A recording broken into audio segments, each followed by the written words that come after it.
Alright, hey guys, I'm Rose CCG back in the video. So with this video, I'm bringing you guys my Shaddoll deck profile for Genesis. This is a 100-point build, and let's get started.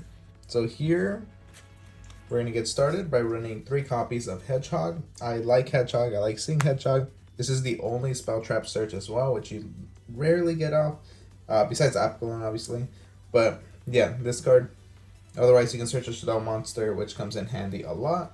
Then I run 3 copies of Shaddoll Beast. Shaddoll Beast, in case if I don't even know like what I'm trying to get into, or if I'm trying to get into my invoked engine, then I can go Shaddoll Beast here and hope that I draw an invoked card. Wendy, very strong. Being able to special summon a Shaddoll monster out from your deck has been proven to be very useful, while also giving you the ability to go into other Shaddoll fusion monsters by potentially getting you out the monster that you need. The thing that sucks right now is that there isn't a good Wind Shaddoll fusion monster, but we are getting one, and she is really good. So now Wendy is going to have even more utility.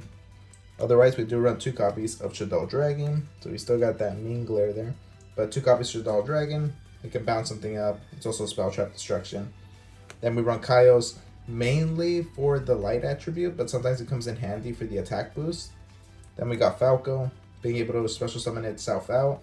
And then occasionally being able to get out Construct from your grave has proven to be useful. I know a lot of people don't run Falco, but I like it. 1 copy of Hollow, just to go into the Grista, and also gives you some mills. Genius has proven to be very useful, at least for me, as it gives you a way into getting into Shekinaga. But not only that, it's a negate, which is pretty good. Especially when sometimes you just need to pitch something using Apgalon, like draw and then pitch something. This can be a good target.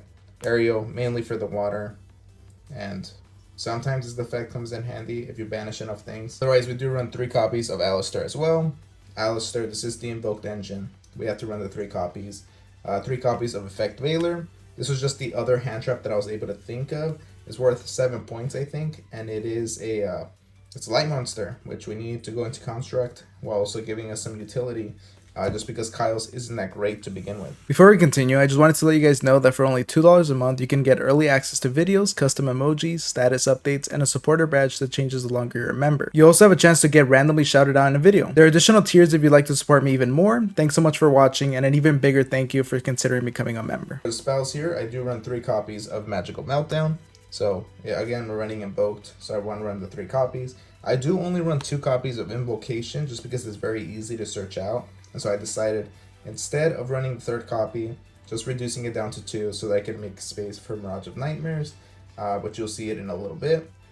Shaddoll Fusion, very good. Being able to fusion something during your opponent's turn, potentially go into Apgalon, negate something on their board, is great. And it just opens up plays. It's just a really good card here. Same thing with Shaddoll Fusion, just a regular Shaddoll Fusion. This card is insane, right? If your opponent has an established board, being able to use fusion materials from your deck is crazy, and not only does it work as a way of getting out a fusion monster, but it can also work as a combo starter by pitching a bunch of Shaddoll monsters. 3 super polys, these are worth the points. Being able to just fusion summon your opponent's monster during your 2nd turn, and then just put them in a weird position where they're monsters. Their board has been destroyed before you even get started. It's great. And you can leave 1 behind, whichever the one isn't too difficult to deal with, and then just for the Shaddoll Fusion. And then I run 1 copy of Mirage of Nightmares. This comes in handy occasionally. I'm still kind of iffy about the card, but I like it.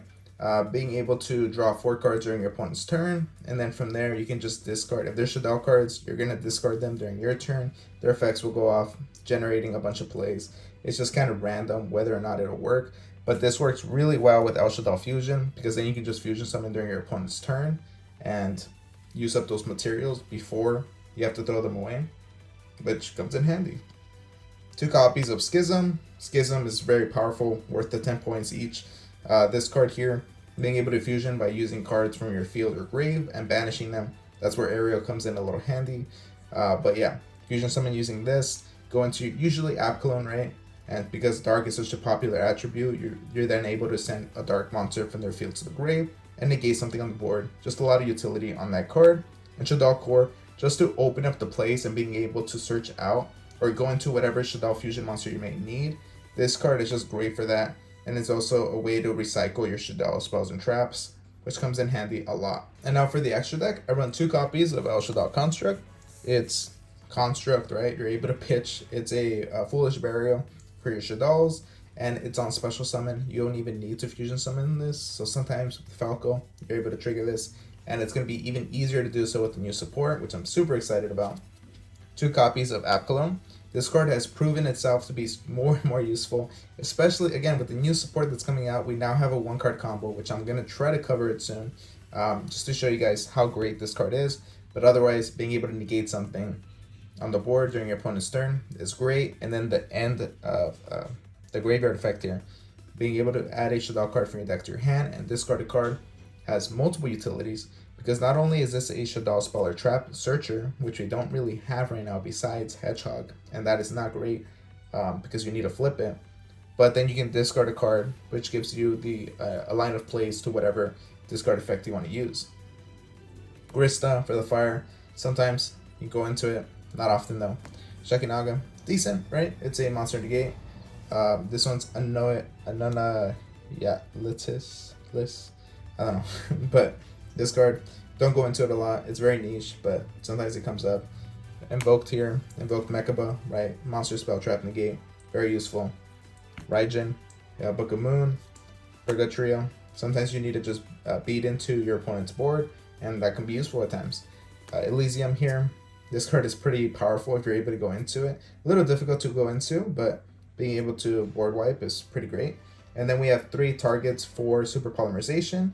So the obvious one, right? Garura, Mud Dragon. But I also like running Starving Venom because Dark is such a popular attribute, especially I think in Genesis, that this is going to warrant running our Venom, Starving Venom Fusion Dragon here. That is my Shaddoll Genesis build, 100 points. Let me know what you guys think. Make sure to like, comment, subscribe, and all that. And I'll see you guys next time. Thank you for watching.